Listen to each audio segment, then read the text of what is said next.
We are meant to call from out of the past stories, strange and weird. Tales of mystery and terror by radio's masters of the macabre. Stories of the supernatural, the supernormal, dramatized in fantasy, the mystery, the unknown. We tell you this frankly, so if you wish to avoid the excitement and tension of these imaginary plays, we urge you calmly and sincerely to turn off your radio now.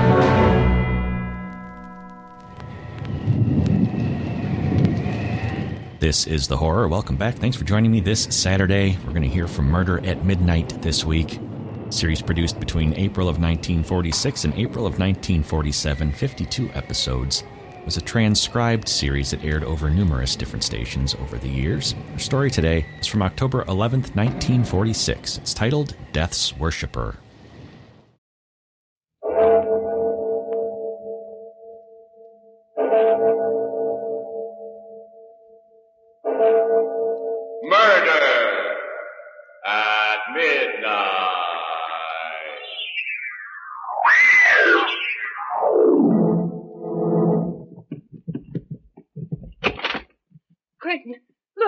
The window, torn out of its frame. No, they're on the floor.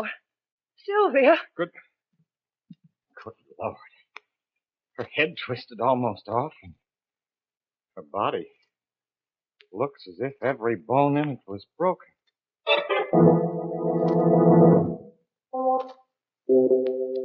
Midnight, the witching hour, when the night is darkest, our fears the strongest, and our strength at its lowest ebb. Midnight, when the graves gape open and death strikes. How? You'll learn the answer in just a moment in Death's Worshipper.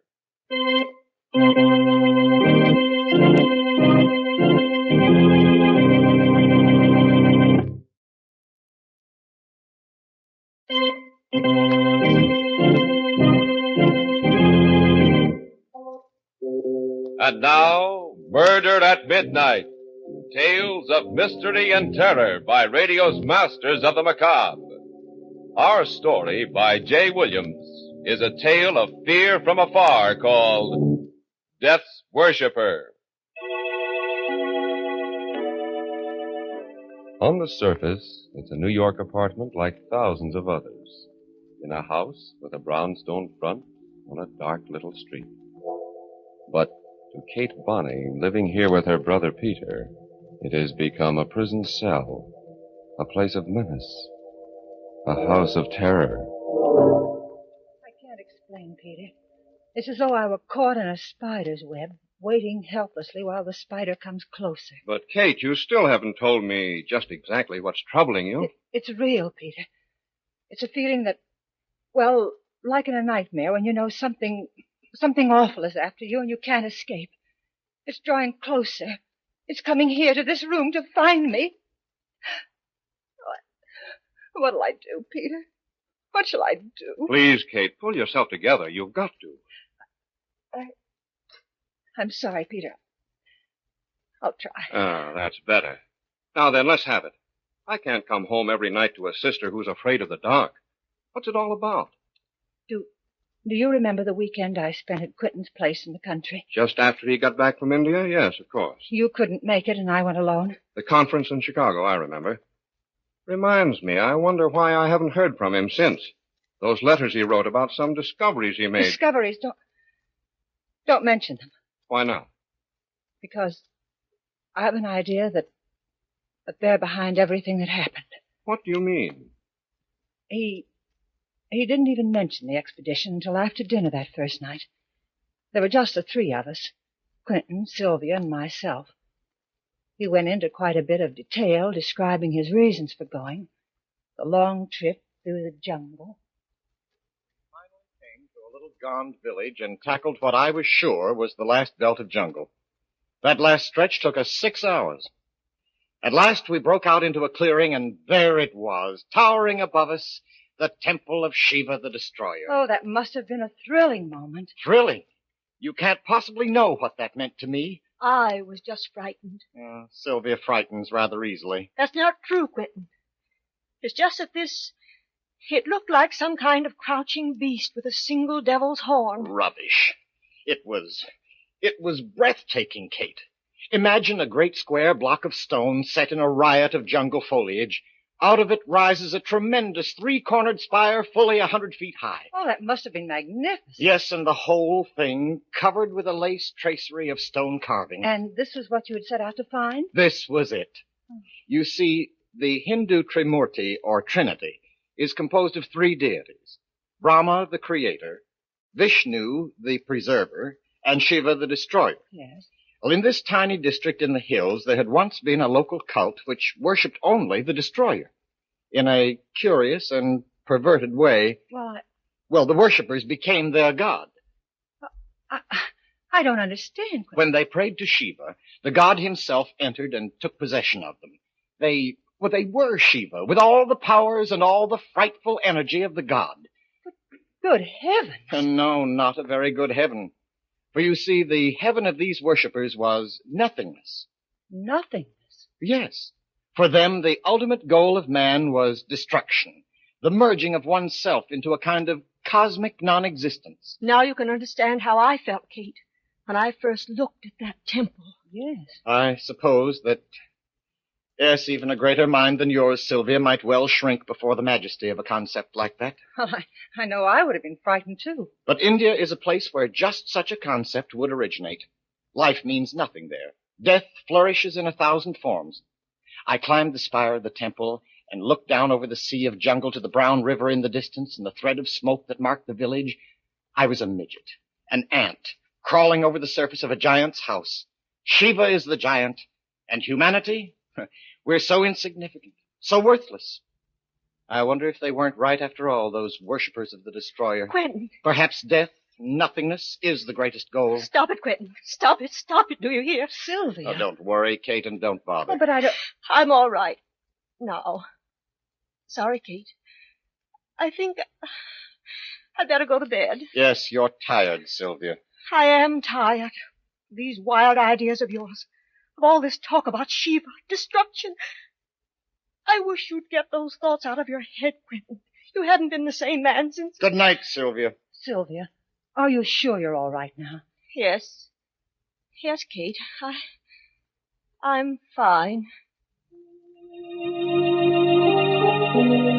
But she wasn't fine, Peter. And it wasn't just fatigue that was bothering her. She was frightened, I could see that. Frightened out of her wits by something. And Quentin was different. When Sylvia had left us, he sat looking at me silently for a long while. And when at last he spoke, it was on another note. You know, Kate, all this talk of nothingness and death makes me believe more firmly than ever that man must try for happiness while he's alive. I agree. At least it's a pleasanter subject than what we've just been talking about. I'm glad you think so. Because I'm not happy now, Kate. But I thought you and Sylvia... Sylvia. There's nothing between us. Nothing. Hasn't been for years. But No, not even when we first got married. But you... When I first met you with your brother Peter years ago, something happened to me. My heart sang. It was as though I had burst out of my shell. I knew then. Quentin, you don't know what you're saying. I do. For the first time in years, I know exactly what I'm saying. I found a philosophy I can believe in, Kate, in a troubled world. And for the first time, I've found strength to tell you that I love you. Quentin, please. Kate, listen. Don't be alarmed. It would be so easy to go away together. Anything is possible for me now. Anything. We will go away. It doesn't matter where. No. We'll find a new life together. The power I know can be yours, too. I love you, Kate. We can make a new world for ourselves. We can be the gods of that world. Quentin, stop. I see. I didn't really expect you to say yes immediately. It is quite a decision. But perhaps I can get you to change your mind. Quentin, you mustn't think... You're right. I mustn't think. I must act. I knew I wouldn't be able to sleep after that. I didn't even try. I went out for a walk. When I got back, about a half hour later, there was a light in the studio at the far end of the garden. I was curious enough to walk over and look in the window. The room within was hung with oriental tapestries, with odd, crooked Eastern swords. Quentin sat alone, staring at a figure on the table before him. I could hear him through the window. His face was set, wooden, expressionless, but his eyes seemed to shine in the candlelight like a cat's. And the figure before him, it was horrible. It was a bronze statuette with a serene but awful smile on its face, a smile of hellish triumph. A dozen arms sprang from each shoulder. It bore a club with a skull at its tip, and it seemed to dance upon the back of a crouching dwarf. And Quentin, staring at it, was speaking to it. Approach not the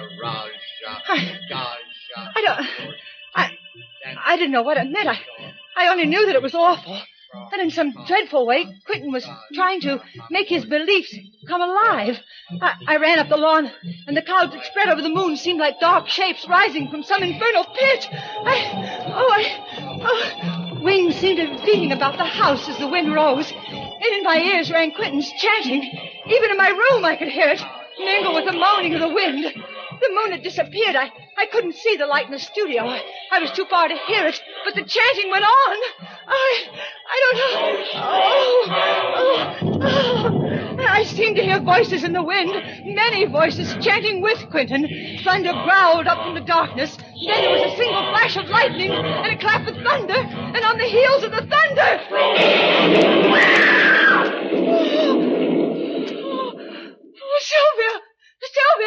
Sylvia, I'm all right. Sylvia, what's the matter?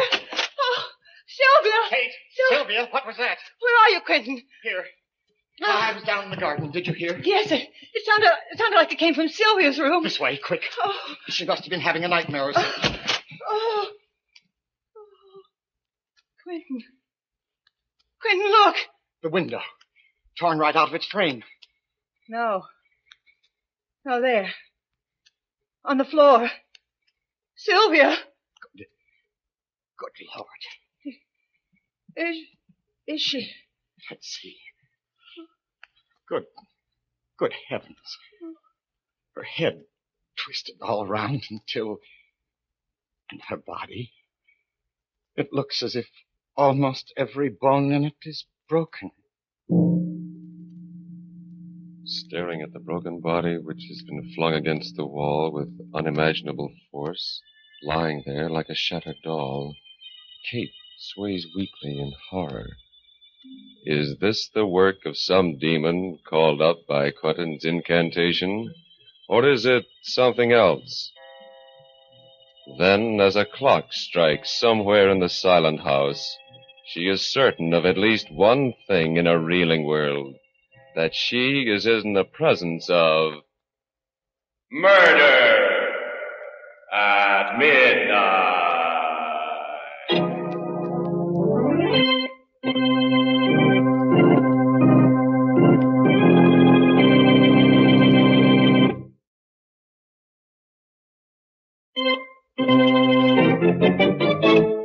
And now, back to Murder at Midnight and Death's Worshipper.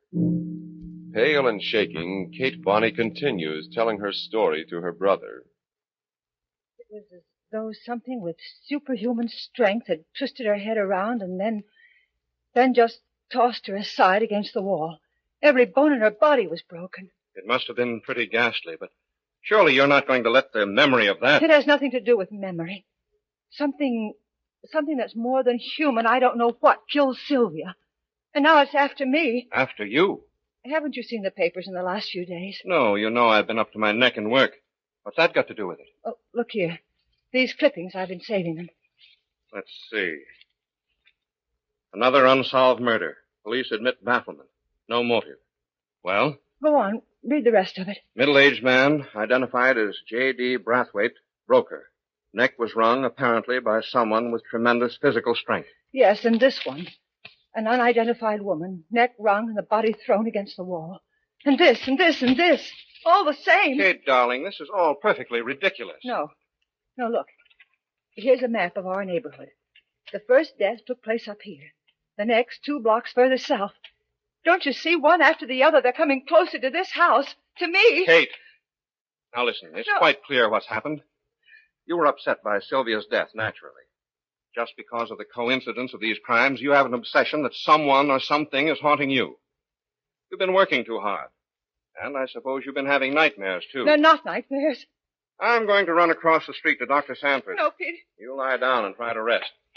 I'll bring Sanford over and have him take a look at you. You're all run down. No, Peter, don't leave me. You don't know what Pour yourself a drink, Katie. I won't be a minute.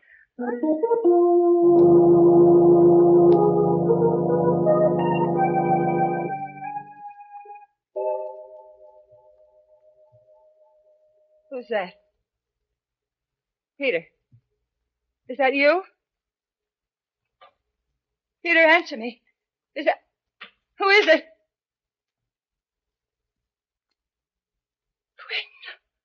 Hello, Kate. How are you? Don't come any closer. I'll call Peter. Why, Kate? What's the matter?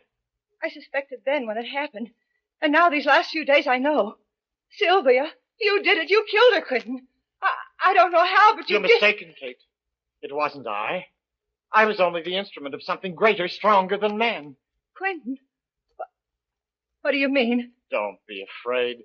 He's really benign. He? Shiva the Destroyer. Oh. It is his love for mankind that allows him to bring the blessing of annihilation. Oh, no. I worshipped him, and he came. He came in a rush of wind on the thunder and took possession of me. I was Shiva. Using my body, he climbed the wall, burst the window in. He killed Sylvia. Oh, no. Yes, Kate, I became Shiva. At least I must have. I don't remember it clearly, but there were great wings, lightnings.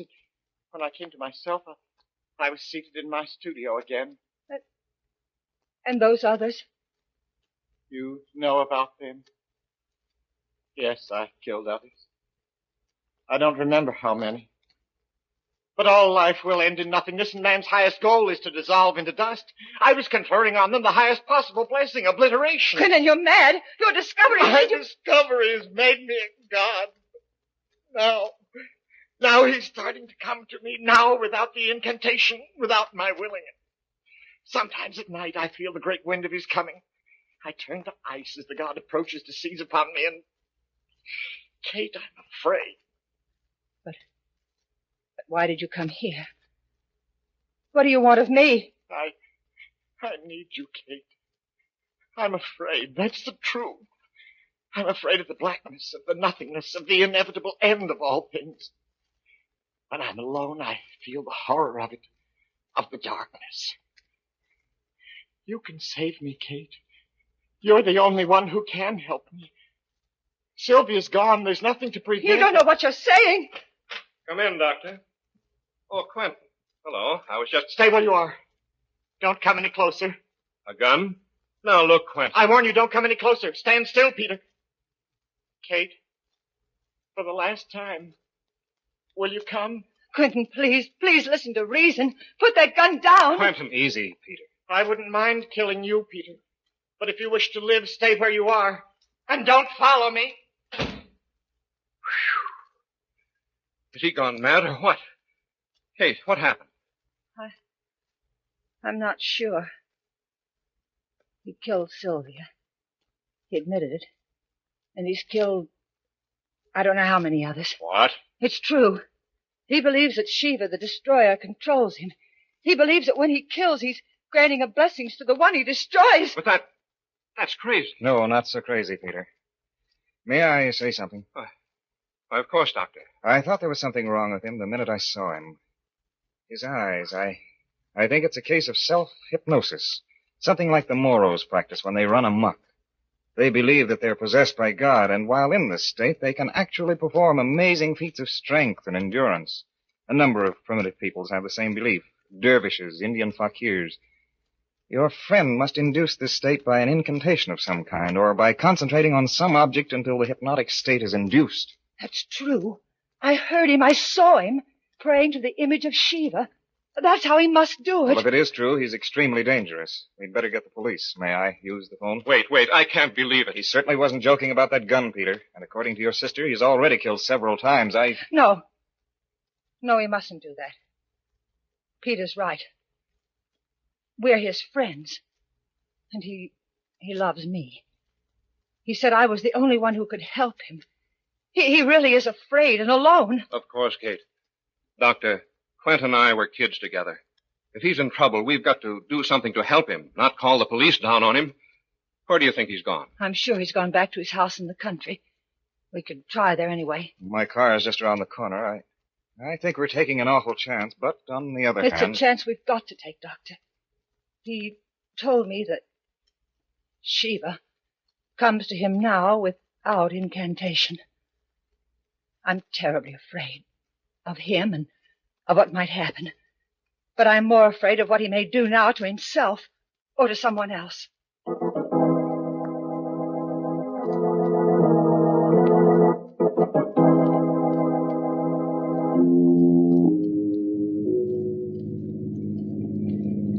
We turn right here below the toll gate. That dirt road? Yes. Look. Isn't that a tail light up ahead? Another car. It may be his. There's a storm coming up. If it'll just hold off for a while. A storm. Just like that first house. There, the other car's turning off. That's the driveway to Quentin's house. Step on it.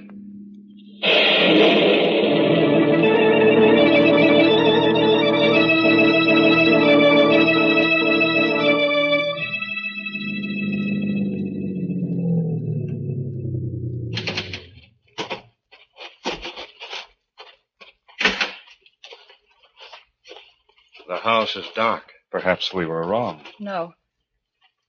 I know where he is. This way around to the back.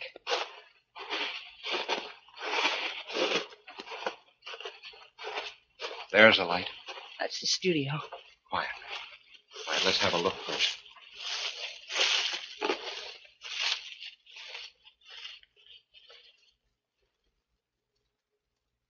Well, he's there. Alone. Sitting behind the table with some sort of statue in front of him. The statue of Shiva. The door's open. Come on.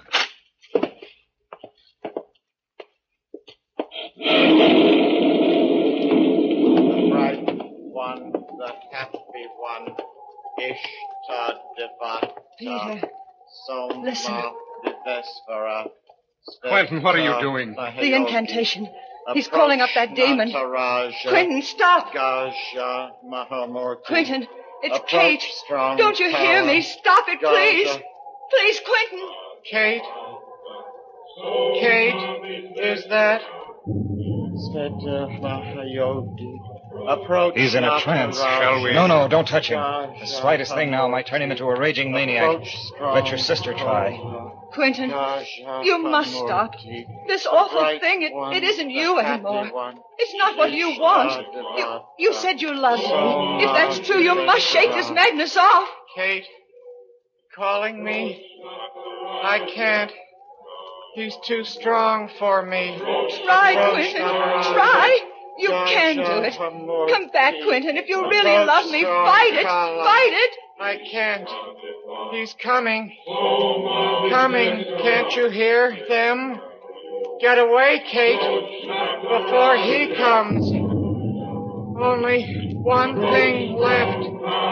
One thing I can possibly... the statue. Smash it and... Don't move, Peter.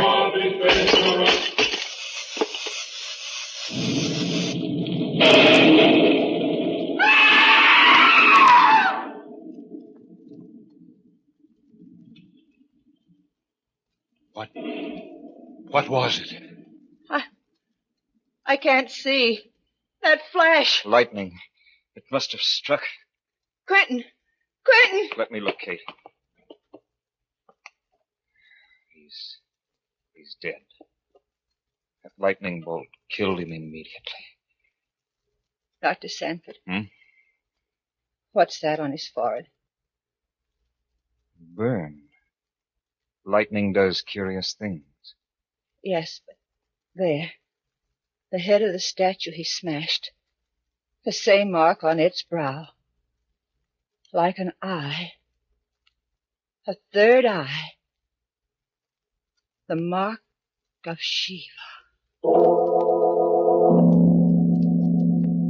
The vengeance of a thwarted god? Or coincidence? Kate and her brother look at each other, and then again at the contorted face with that inexplicable burn etched like the mark of Cain upon its forehead. And in the distance, from some far-off steeple, a clock begins to chime the hour. 12 strokes for... Murder at midnight.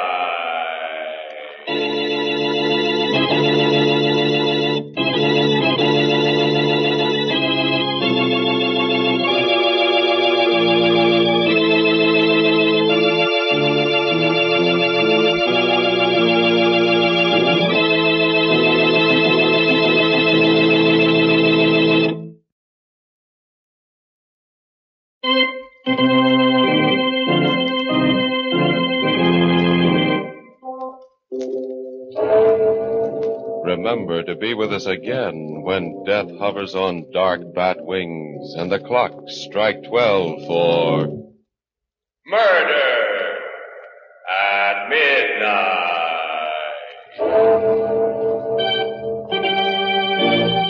The part of Kate was played by Bess Johnson, and Carl Emery was Quentin. With music by Charles Paul, Murder at Midnight was directed by Anton M. Leader.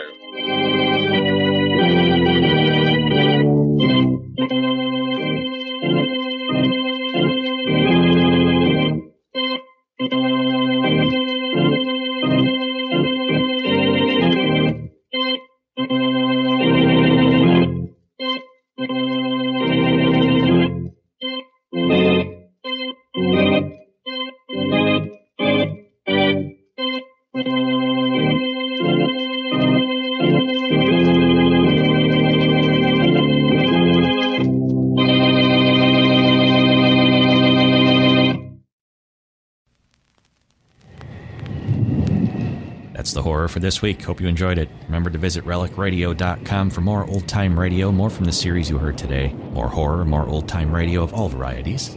All available for free thanks to your donations. If you'd like to help support this and all of the shows, you can do so on the website. Click on the donate link or visit donate.relicradio.com. That's how we keep coming to you every week. Thank you as always to those who have helped out. Thanks for joining me today. Be back next Saturday with another episode of The Horror.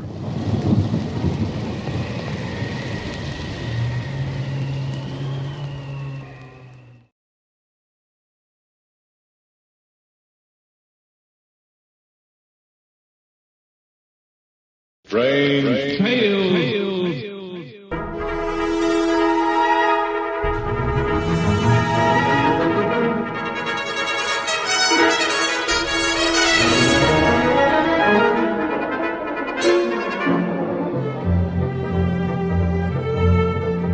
RelicRadio.com presents tales of the strange and bizarre, the weird and the wicked. Stories not necessarily of the supernatural, but of the unnatural.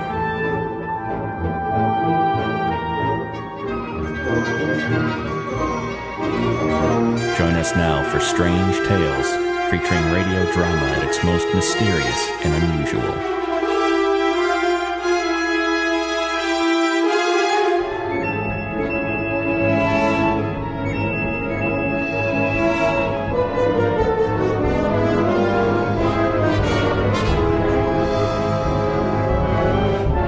Welcome back to Strange Tales. Thanks for joining me this Sunday. We'll hear from The Whistler this week, a series that debuted in May of 1942 and aired until September of 1955. Produced almost 700 episodes for CBS Radio.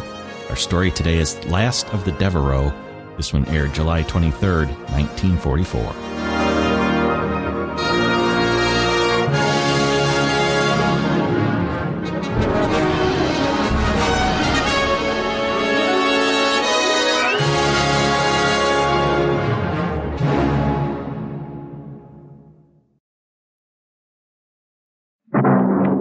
The Whistler, another signal mystery. Tonight, the Signal Oil Company, marketers of Signal's famous Go Farther gasoline and motor oil, bring you another in a series of strange tales by the Whistler. A story of revenge and ironic justice, set against the background of eerie beauty and sudden death. Listen to The Last of the Deveraux.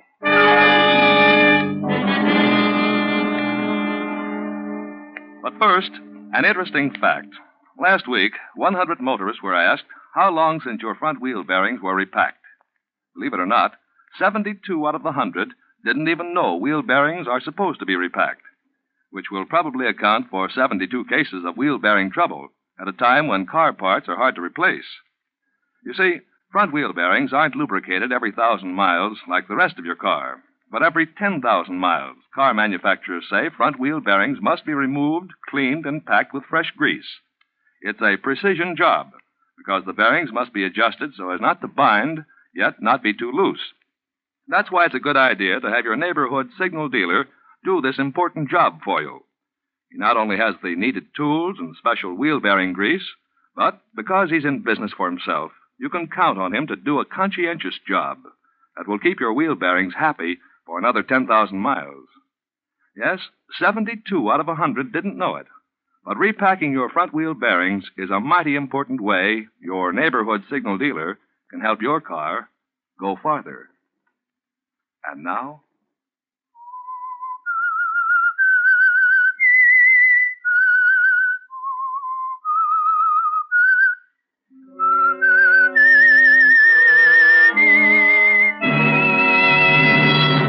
I am the Whistler, and I know many things, for I walk by night. I know many strange tales, many secrets hidden in the hearts of men and women who have stepped into the shadows.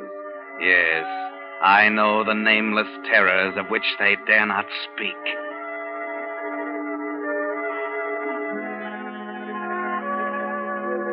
In the bayou country of the deep south, a land inhabited by the descendants of early French settlers, stands an ancient mansion called the Cypresses. Owned for generations by the aristocratic Deveraux family, the plantation boasts acre upon acre of sugar cane, bending to the warm river breeze, and life goes on much as it has in the past. Beauty is everywhere, but danger too, like the treacherous morasses which lie beneath innocent flowers. Paul Vertel, who is definitely not aristocratic, has long wanted the cypresses for his own, hopelessly it seems. But times change. Paul is now rich, and today, as the heavy door of the Deveraux mansion opens, he believes his ambition is about to be realized. Yes, sir? I'm Paul Vertel. I'd like to see Monsieur Deveraux. Yes, sir, if you'll kindly step inside, sir. Yes. Master Deveraux's been right poorly lately. Doctor says he can't have no shock of no kind. I hope y'all ain't going to worry him none. That hardly concerns you. Yes, sir. Master Deveraux, this here's... Paul Vertel. You must have been expecting me. Yes, monsieur. That will be all, Matthew. You sure you don't want me? It's quite all right. Yes, sir. Please be seated, monsieur. May I pour you a brandy? My visit isn't social. I've come about... The foreclosure. Yes. This is your last day to redeem the property. It is now 3 minutes until 4. If you can pay me $15,000 by 4 o'clock, I shall have to take possession of this estate. What do you want with my land, Monsieur Vertel? You're no sugar planter. You're a trader. Yet you've taken great pains to buy up every note I've given in the last 5 years. Notes that I've had no trouble renewing. Cypresses took my fancy. I have the habit of getting what I want. Wasting time. I assume you're unable to pay the money, therefore... Your assumption is not correct, sir. Not correct. Only a few minutes ago, I completed arrangements for a loan. The money has already been placed to my account. 2 minutes still remain before the deadline. I'll write you a check. I don't think you will. What do you mean? A minute and a half. If you haven't paid me the money due, the cypresses will be my property. I've counted on having it, you hear? I won't be cheated out of it now. I'm an old man and a sick one, but I am going to that desk. Get out of my way, or I shall ring for help. You won't be able to. This is Deveraux land. You won't get your filthy hands on You. I warned you. It's you who should be warned. Take the cypresses, but its ghosts will haunt you. Its wine will sour in your glass. The river will rise up and cover the land, and you, Paul Vartel, will sicken and wither and die.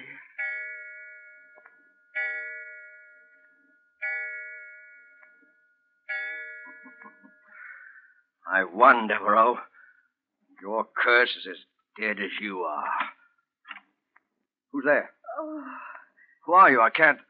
what have you done? The sun's shining in those windows. I couldn't see. Who are you? Is he dead? I don't know.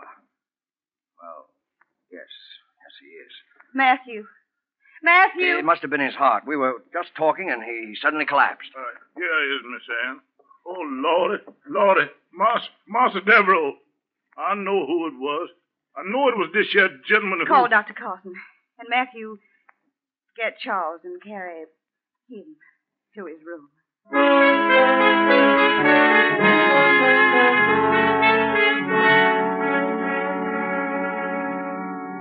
Poor old Monsieur Deveraux. But how very fortunate for Paul Vertel, now the new master of the cypresses. Paul is quite pleased with the way things are going. By nightfall, Dr. Carson has already signed the death certificate. An inquest would have been such an annoyance. Then, too, there is this Miss Anne, young and fascinating. Miss Anne, who at the dinner table identifies herself as Anne Martin, the Deveraux' housekeeper with a strong love for the cypresses, its gloomy old house, and its swamps. Well, what do you intend to do with the cypresses, Monsieur Vertel? Sell it at a handsome profit? Oh, no. I intend to live here, mademoiselle.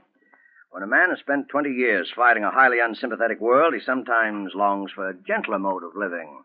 I mean to find it here. I believe there's an old family saying that only a Deveraux can be happy at the cypresses. I found that old family sayings have even less vitality than the old families which say them. I didn't know if you planned to stay, Monsieur Vertel, but I had a room prepared for you. I'm afraid there's no choice. I was, unfortunately, all too aware that Deveraux couldn't meet his obligations, so I made arrangements accordingly. An agricultural expert will be here first thing in the morning. I begin to understand your success in the world. Oh, but here's Matthew with some port wine. You'll find it very excellent. Ah. To the new master of the cypresses. And new life for a dying house.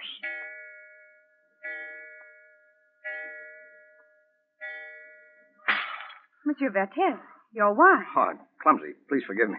You didn't drink the toast. The clock, it struck 4 times. Is there anything odd about...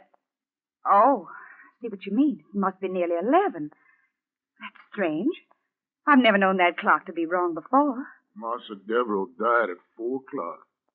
It's your spirit of wondering. Matthew, you better go back to the kitchen. Yes. These old servants. Oh, but you seem tired, monsieur. Would you like to go to your room?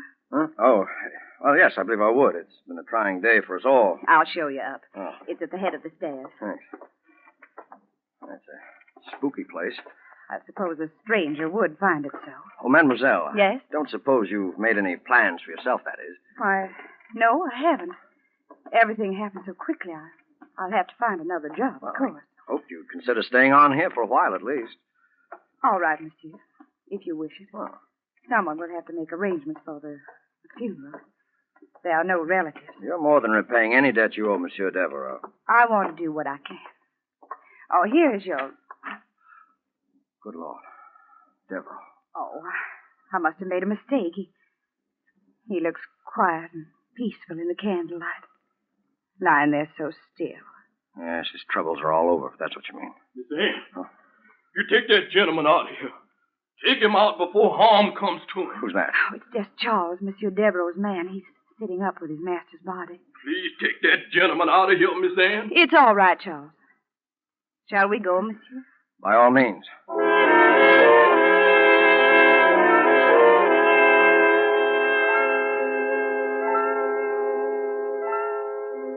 And so Paul Vertel becomes master of the cypresses. He's not superstitious enough to believe in a dead man's curse, and he should now be very happy, particularly since lovely Anne Martin is so friendly and helpful during the next few weeks. But there are other things which are not so pleasant. And as Anne and Paul drive a horse and buggy down a plantation lane one afternoon, Paul is somewhat querulous.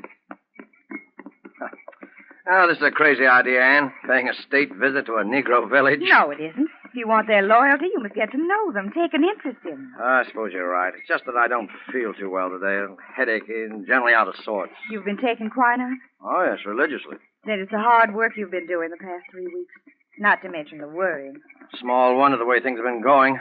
Cane almost ready to harvest, and then the mill breaks down. It'll be running in time. And the weather. There's rain in the air. Bad storm might ruin everything. Oh, Paul, you're determined to be a pessimist. Oh, perhaps. That house doesn't help. Grim, moldy old ruin. If I believed in ghosts, I'd say it was haunted by legions of dead Deveraux who go around blowing that dank breath down your neck. Oh, there's the village now. It's almost as dismal as everything else around here. I seem deserted. I wonder... And what are those silly decorations hanging in front of the houses? Has there been some kind of a celebration? No. No celebration. Oh, you look worried. Those decorations, you call it. What about them? The charms. Bits of cloth and sticks and heaven knows what else. Whoa there, boy. Huh. Deathly quiet. It would be. Paul. Yes, what is it? The door of that cabin there. It moved. Yes, it's opening. Oh, Charles, it's you. Where is everybody? Why didn't you come out to see us sooner? Well, come on. Speak up, man. Answer, mademoiselle. The colored folks, they all go away as soon as they find out Mr. Vertel he come here. They don't want no truck with nobody that got the curse of death on him. So that's why they put the charms up. Yes, sir. The charm to protect the cabin from the evil while they're gone. Stop talking like an idiot, you impertinent fool. I've got a good mind. You ain't gonna do nothing, Master Vertel. You's afeard. You got a trouble enough on your soul, and you ain't got much time left. I got much time left.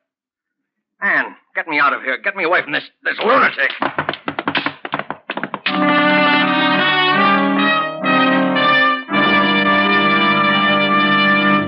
You are listening to The Whistler, another Signal mystery, brought to you by your friend, the Signal Oil Company, marketers of Signal's famous Go Farther gasoline and motor oil.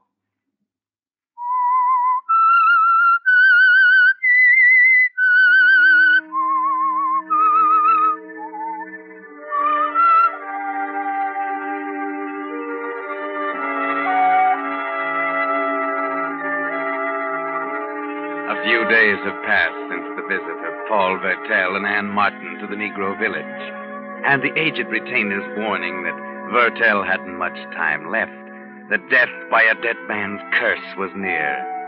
But today, Anne has persuaded Paul to accompany her on a picnic in the woods, perhaps in the hope that it will rouse him from his melancholy mood.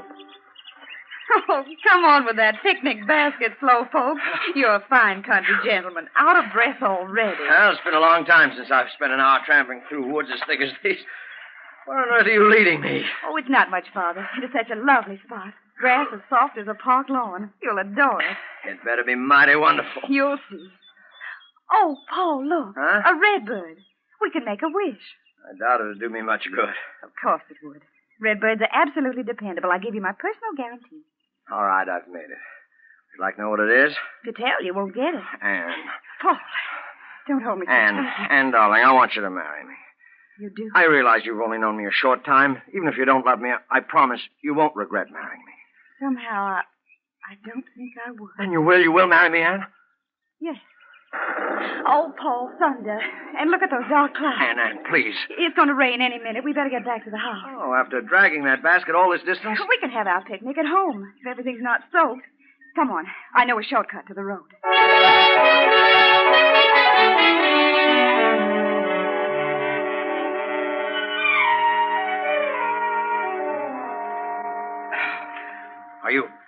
Are you sure you're going in the right direction? Looks as though we're heading into a swamp. You see that little hill over to the left? Yeah? The road's just beyond. Hurry, I felt a drop of rain. I can't keep this up much longer. I'm winded. Anne! Paul, here. Take my hand. Oh, the slime. It gives me the creeps. You're all right now. Lucky you didn't sink very deep. Stay on the path, though. These bogs are like quicksand. Oh, this is a horrible place. We'll soon be on solid ground.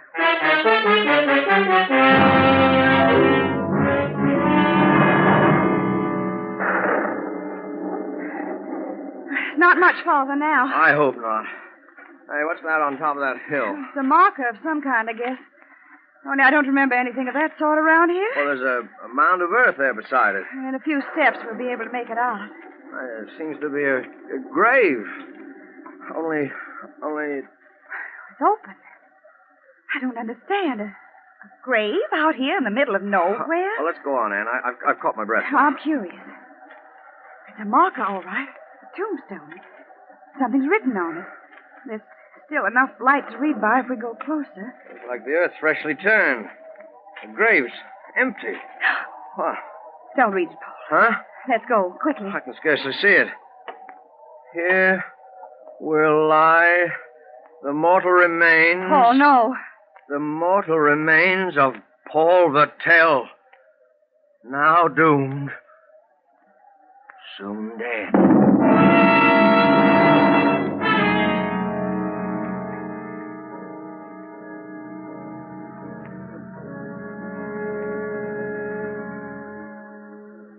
Drink the coffee, Paul, and take this quinine capsule with it. You've got an attack of malaria. Yes, of course. I just can't hold myself. Those chills.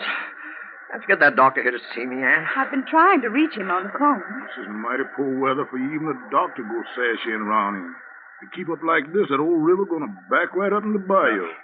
I know as soon as them chickens started flapping That'll their wings... do, Matthew. Yes, Miss Ann. Oh. Seeing that grave. Try not to think. I'll try. Here, Ann, give me your hand, will you? There.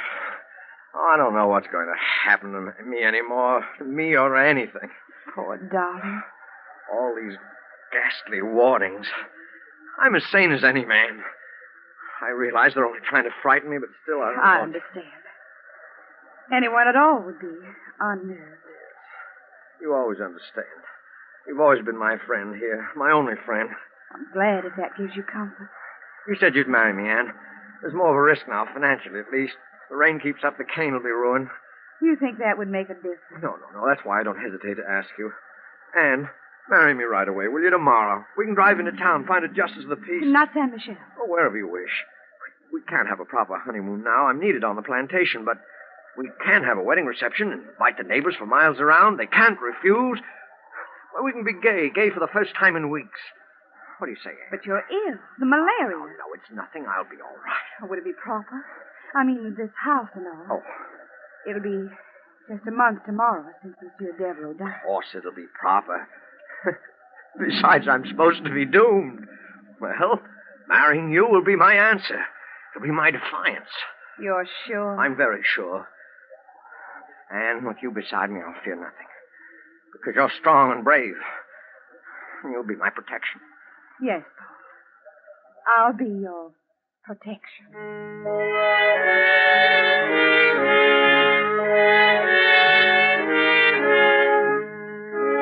Paul feels that he's beaten his jinx now, that he'll have nothing else to fear.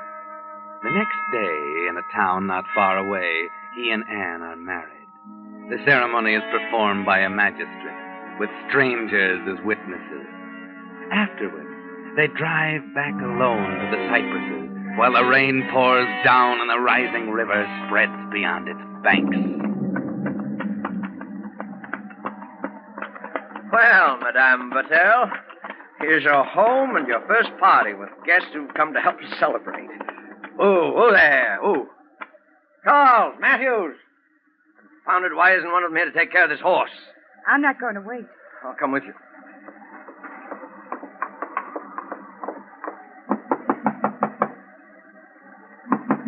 Oh, now what? Try the door. What? I don't understand. No one here. No servants, no guests, no one. But why? The guests didn't care to accept your invitation. Nonsense. No, it's this terrible weather. The servants have gone away because they're afraid. It isn't like you to talk that way, Anne. Now, let me take your coat. You were afraid last night. That's not true. But since we have the place to ourselves, we may as well go in the parlor. See? Everything's been arranged for the reception. A wedding cake, flowers, even champagne. I see. You're suddenly very glum, my dear, and you were so gay a little while ago. Oh, it's this house that depresses me. It's like a tomb. Means someone's going to die when a dog howls like that. But you're not afraid, are you, Paul? I'm here, you know. Your protection. Why do you keep implying that I'm afraid? Because you're trembling. It's the malaria, do you hear? There's nothing else. Wait a minute. There's a note on the desk. The inkstand. There's no one who'll be writing us notes. Oh. No. Let me see. Oh. Here. I, Paul Vertel, being about to die, wish to find peace of soul. I therefore confess that I came into possession of the estate known as the Cypresses by fraud. True. And by the murder done with my own hand of Robert Deveraux. Stop it. His handwriting, it's not yours. You mean you find it familiar? It's Monsieur Deveraux. Monsieur Deveraux, it can't be. The dead don't write. It's a forgery. It's a forgery. Unless... Yes. Unless Deveraux's alive. Yes, that's it. That's it. He must be alive. It's all been some ghastly joke. That's what it is. You'll find no comfort in that thought. Robert Deveraux is dead. I saw him buried. Then... The confession isn't signed. No, it's not going to be. No, this is a trumped-up fantasy to frighten me. But it's failed. It's failed miserably. Yes, of course. Come on. Let's have some champagne. Come on. We'll have a toast. A toast to all the accursed Deveraux clan. May they rot in eternal perdition. Wine. Sour. Anne, what are you laughing at?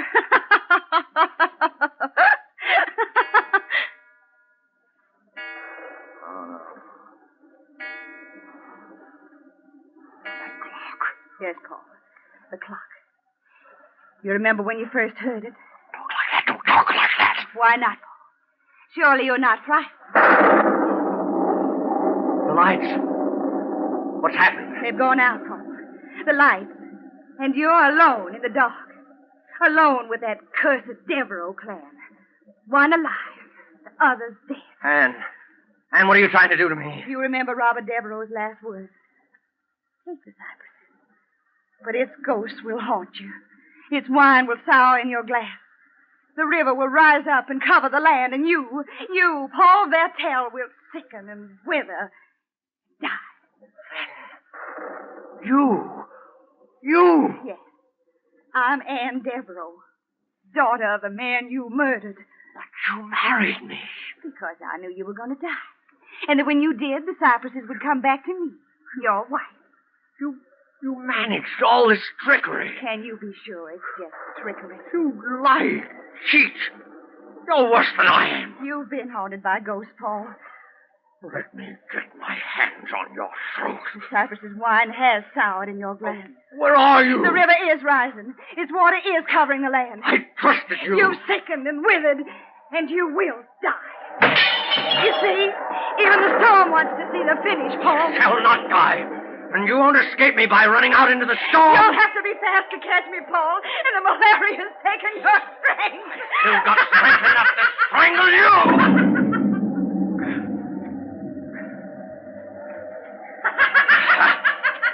Kill you. I'll catch you and I'll kill you.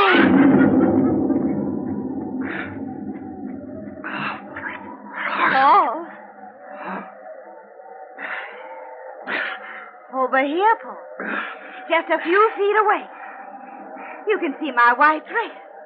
My wedding dress. Yes, I see you. Do you still want to kill me, Paul? Yes, I want to kill... Oh! What's the matter, Paul? I'm waiting. I'm almost within reach of your hand. It's quicksand. And I'm sinking. Paul, dear. You should have been more careful. You should know your own land better. Where there is land. Anne, help me. Help me, Anne, before it's too late. You have nothing to fear. You're not going to die. You said that yourself. Help me. Help me. You didn't help my father. Anne! Anne, have mercy. You had no mercy. Anne, please.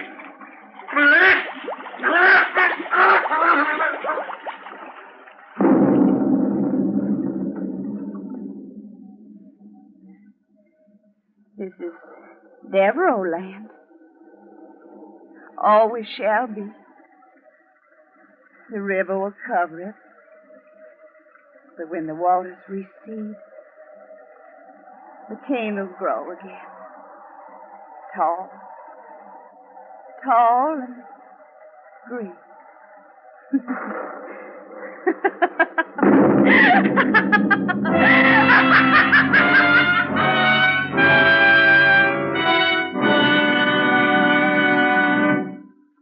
The Whistler will explain these strange happenings in just a moment.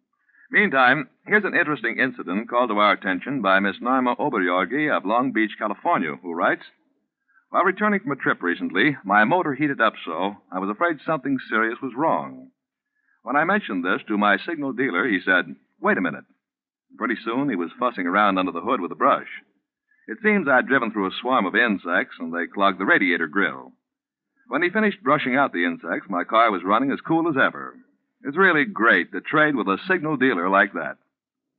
Yes, friends, it is great to trade with dealers who give not just the service you ask for, but also the service they know your car needs to make it last. That's why so many folks are switching to signal stations. They know that when a man's operating his own business, he naturally tries to please you better, so you'll come back again.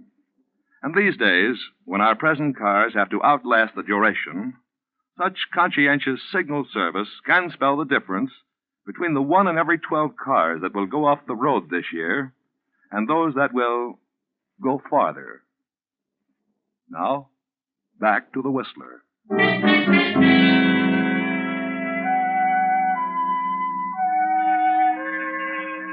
And so Anne Deveraux got the Cypresses back in the family. Yes, she'd tricked Paul Vertel, using every means at her command to break him in body and mind. She had an ally in the malaria, of course, but Anne even helped that along by giving Paul capsules of plain flour instead of quinine. Unfortunately for them, people can't store up as much hatred as Anne did without hurting themselves. And that's why when they found her after the storm, she was still laughing. Quite insane.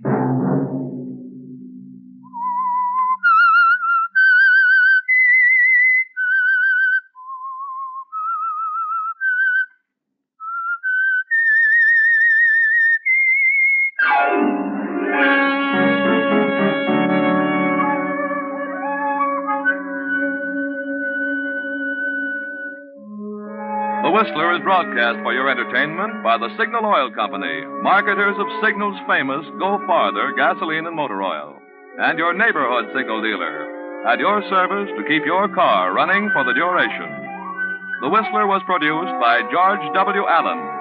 Music composed and conducted by Wilbur Hatch. This program is being transmitted to our troops overseas by the Armed Forces Radio Service. Next Sunday night at 7:30, The Whistler will bring you another signal mystery, Till Death Do Us Part. Bill Pennell speaking.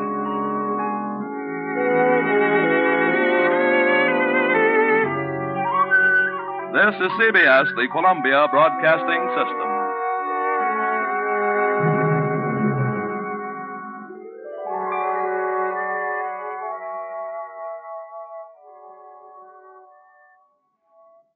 That's our Strange Tale for this week. If you want to find more from The Whistler, past episodes of Strange Tales, and more from Relic Radio, just visit the website, relicradio.com. There's thousands of old-time radio episodes available to listen to there, all for free, thanks to your support. If you'd like to help support this and all of the shows, visit donate.relicradio.com or click on the link on the website. Your support makes it all happen. Thank you, as always, to those who have helped out. Thanks for joining me today. Be back next Sunday with another story on Relic Radio's Strange Tales.